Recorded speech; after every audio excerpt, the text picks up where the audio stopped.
Hi partner. ஒரு partner retired ஆகிட்டார்னா அவருக்கு எப்படி செட்டில்மெண்ட் பண்ணுறது, இல்லை ஒரு பார்ட்னர் எக்ஸ்பயர்ட் ஆகிட்டார்னா அவருடைய எக்ஸிக்யூட்டாருக்கு எப்படி செட்டில் பண்ணுறது, இது வரும்போது அவங்களுடைய கேபிட்டல் அக்கௌண்ட் ப்ரிப்பேர் பண்ணணும். பெரும்பாலும் 6 மார்க் கணக்கில் இதை கேட்பாங்க. கேபிட்டல் அக்கௌண்ட் ப்ரிப்பேர் பண்ணும்போது simple formula, capital amount increase ஆனால் கிரெடிட்டு, கேபிட்டல் அமௌண்ட் டிக்ரீஸ் ஆனால் டெபிட்டு.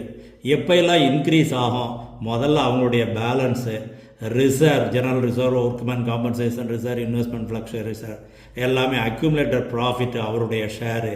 ரீவேல்யூஷனில் ப்ராஃபிட் இருந்தால் இன்க்ரீஸ் ஆகும், லாஸ் வந்தால் டெபிட் டிக்ரீஸ் ஆயிரும்.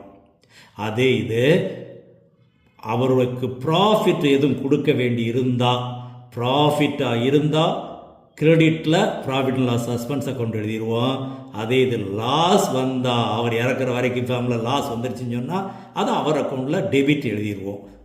ரைட்டு.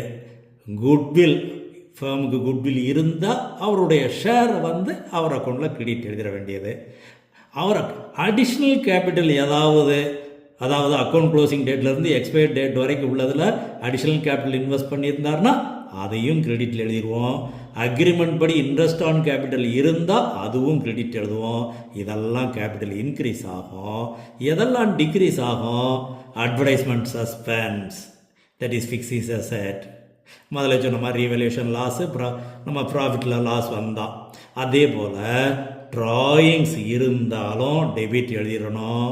அதுக்கு அக்ரிமெண்ட் படி இன்ட்ரெஸ்ட் ஆன் ட்ராயிங் சொல்லியிருந்தாங்கன்னா அன்னைக்கு வரைக்கும் கால்குலேட் பண்ணி டெபிட் எழுதிடணும். கேபிட்டலிருந்து அவர் இடையில ஏதாவது வித்ட்ரா பண்ணியிருந்தார்னா அதையும் டெபிட் எழுதிடுவோம். பேலன்ஸ் அமௌண்ட்டை ஒரு பார்ட்னர் எக்ஸ்பயர்ட்னா அவருடைய எக்ஸிக்யூட்டார் அக்கௌண்ட்டுக்கு ட்ரான்ஸ்ஃபர் பண்ணி செட்டில் பண்ணிட வேண்டியது. இல்லை ரிட்டையர்ட் ஆனார்னா டைரெக்டாக அவருக்கே கேஷாக கொடுத்தோம்னா கேஷ் அக்கௌண்ட், இல்லை தாரம்னு சொன்னால் லோன் அக்கௌண்ட், இல்லை பார்ட் அமௌண்ட்டு கொடுத்தோம்னா கேஷு, பேலன்ஸ் அமௌண்ட்டு லோனு, இந்த மாதிரி செட்டில் பண்ணிட வேண்டியது. இது கோல்டன் பாயிண்ட் 7ல் படிச்சு. இதில் ஒரு முக்கியமான விஷயம், loan by partner, loan to partner, இது இருந்தாலும் இந்த டெத் ஆஃப் த பார்ட்னர் வரும் பொழுது அந்த லோன் அமௌண்ட்டையும் கேபிட்டல் அக்கௌண்ட்டில் எழுதி பேலன்ஸ் எவ்வளோன்னு கண்டுபிடிக்கணும்.